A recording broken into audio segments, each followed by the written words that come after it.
মায়ের মুখোমুখি হয়েও হেরে গেল পারুল। মেয়েকে চিনতে পেরেও অস্বীকার করল মা। আমরা এমনটাই দেখতে পারব আজকের পর্বে, চলুন বিস্তারিত জেনে নেই।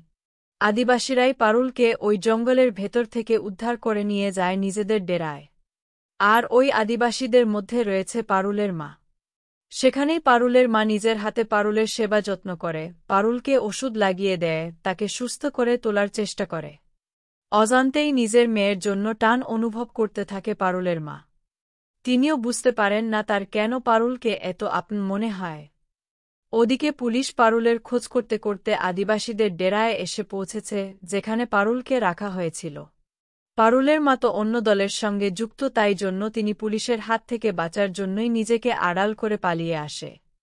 তারপর রাজানরা সেখানে গিয়ে উদ্ধার করে পারুলকে।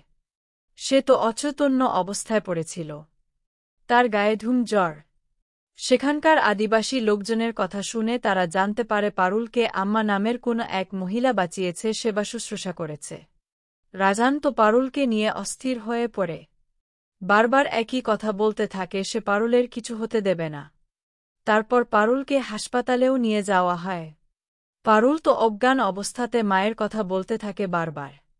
রাজানরা সকলেই তাকে সান্ত্বনা দেয়।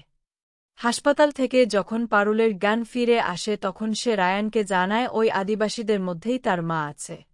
আর ওদিকে যে গুন্ডারা পারুলকে মারতে গিয়েছিল তাদের মধ্যে একজন তো মারা গিয়েছে।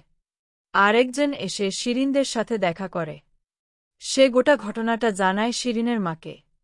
শিরিনের মা বুঝতে পারে না কোন মহিলা এসে হঠাৎ পারুলকে বাঁচাল। তারপর ওই গুন্ডার বর্ণনা শুনে হুবহু একজন আর্টিস্ট পারুলের মায়ের ছবি এঁকে দেয়। ওই গুন্ডা পারুলের মাকে দেখেছিল জঙ্গলের মধ্যে। পারুলের মায়ের ছবি দেখে তো শিরিনের মায়ের পায়ের তলার মাটি সরে যায়। ওদিকে পারুল ঠিকই বুঝতে পেরেছি যে তার মা তাকে উদ্ধার করেছে।